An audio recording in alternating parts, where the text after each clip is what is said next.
I've been very fortunate to have about 7 internships throughout GW, my career.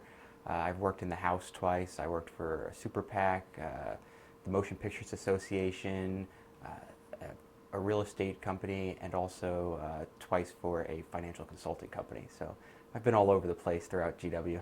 When I came to GW, I was really ambitious. I know even at GW they said, don't get an internship your first semester. But I was really tenacious and I decided to do it anyway. And I got a job on the Hill my first semester here at GW. And all the internships that I've had, some of them translate back to my international affairs major, but they're all things that I was really interested in because I really didn't know what I wanted to do when I came into the school. So with these wide-ranging internships, I was able to find out like what I liked, what I didn't like, and it was a really beneficial time for me. Don't worry about an internship that translates to your career. Worry about an internship that you're interested in because you're going to get more out of it. You're going to be invested in it every day. If you're just going for an internship that's focused on your career and you don't enjoy it, you're not going to get too much out of it. I learned a whole host of things. I don't really like answering phones too much and talking to constituents in the House, so that was something that I don't like. But I learned also that I love to basically get tasks and figure out different problems. So that's really helped me figure out what kind of career I wanted to do. I didn't want to just be the mundane paper pusher. I wanted to be somebody who could solve problems. Yeah, so now I'm a senior, so I know my job already. I do Army ROTC, so I'll be an Army officer when I graduate. And I realized, I even had job offers, with some internships that I had, and I really realized that the Army was where I wanted to go.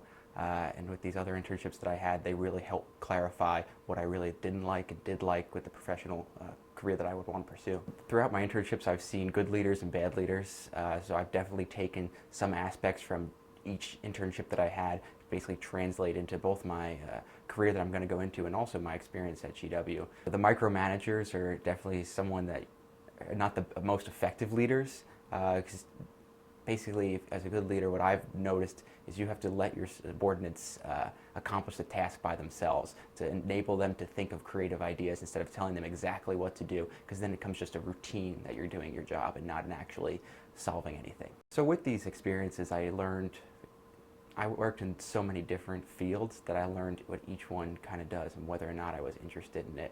And with my field in particular, which is international affairs, I really became passionate throughout my studies at GW and the internships I had. So now with my career going forward, I'll actually be an intelligence officer with the Army. So I actually get to use my degree, which is something that's not all students get to do. I really didn't know what I wanted to do my freshman year. I kind of involved myself in many student organizations, and I tried to get as many different internships as possible. I worked in the House, so politics, communications, press relations, all kinds of stuff, and it really kind of helped me focus on what actually I was really passionate about and what I wanted to do for the rest of my life. And now I somewhat know what I want to do for the rest of my life, but definitely for the next couple of years.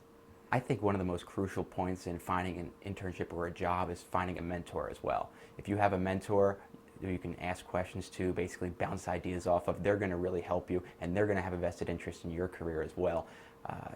When I worked in financial consulting, I found a lot of mentors and people who were passionate about helping me, and that translated into a job offer. So that's something that I would heavily advise students to do. Every single internship, you have that first couple weeks where you have no idea what you're doing, and you kind of just have to go in and figure out exactly what they want you to do and how you're going to accomplish these tasks. In every job, a lot of the first week that you're there, they overload you with these different tasks they want you to do throughout your internship there.